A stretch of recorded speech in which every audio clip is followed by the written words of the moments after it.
이 말씀을 보면은 할렐루야로 시작을 합니다. 그리고 할렐루야로 마치고 있죠. 할렐루야는 무슨 뜻이죠? 여호와를 찬양하라. 예, 여호와를 찬양하라고 하는 할렐루야로 시작을 해서 할렐루야로 마치고 있어요. 그러면 이렇게 강조해서 하나님을 찬양해야 될 이유가 뭘까요? 그리고 오늘 성경은 왜 하나님을 찬양하라고 말씀하고 있나요? 먼저 1절에 보니까 할렐루야 여호와의 종들아 찬양하라 그랬어요. 그리고 여호와의 이름을 찬양하라. 누가 찬양을 하랬어요? 여호와의 종들아 그랬어요. 여기 여호와의 종들이라는 것은 누굴 얘기하는 거예요? 모든 하나님의 백성들을 다 표현하고 있는 거예요. 우리는 세상의 종이 아니라 하나님의 종이에요. 하나님의 백성이죠. 그러면서 하나님의 백성들은 모두 찬양하라는 거예요. 여호와의 이름을 찬양하라.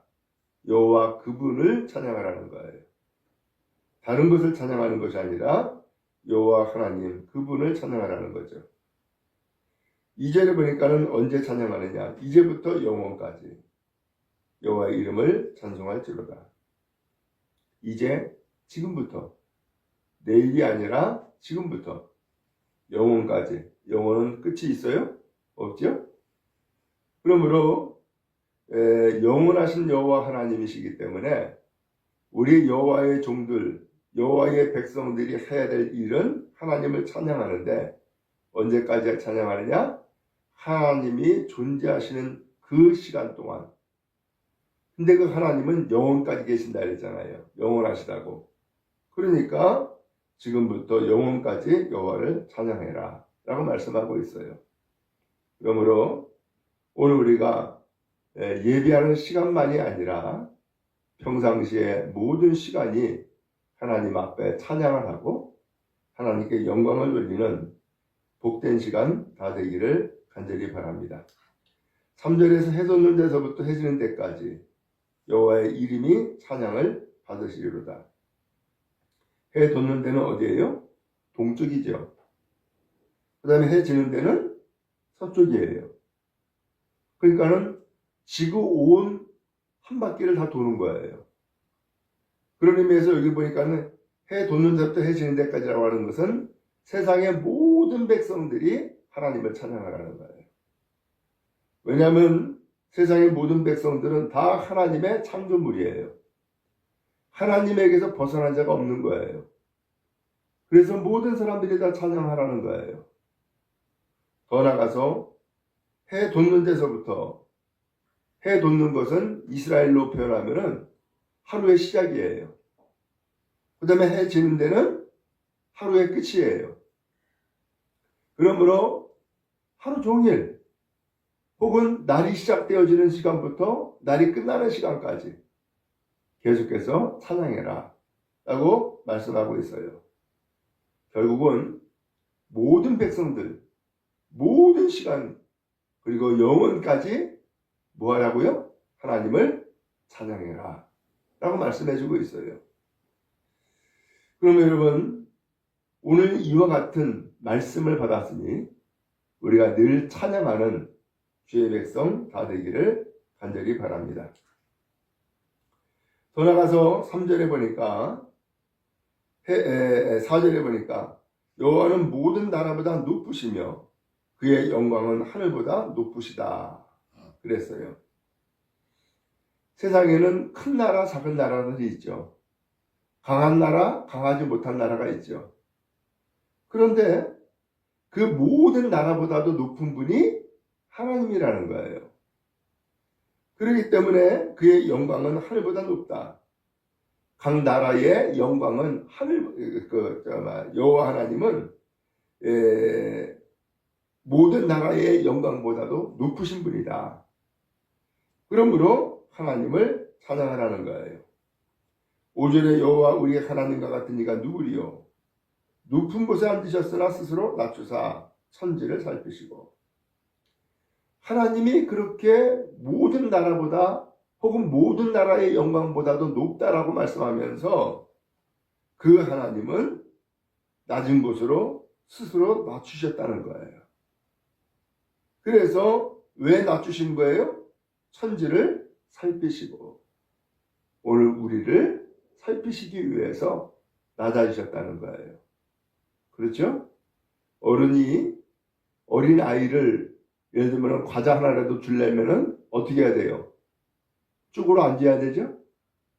그래서 아이들의 높이에 맞춰가지고서 어른들은 쪼그려 앉아야지만이 아이들과 키높이가 맞아요. 그런 것처럼 하나님은 높고 위대하시지만 스스로 낮추셨다는 거예요. 어디까지? 우리 사람에게까지, 인간에게까지 낮추셨다는 거예요. 이유는 뭐예요? 천지를 살피시기 위해서. 그래요. 하나님은 우리를 보살피시는 하나님이시기 때문에 또한 우리처럼 낮아지셔서 겸손하게 오신 하나님이시기 때문에 그 하나님을 찬양하라 라고 말씀해주고 있는 거예요.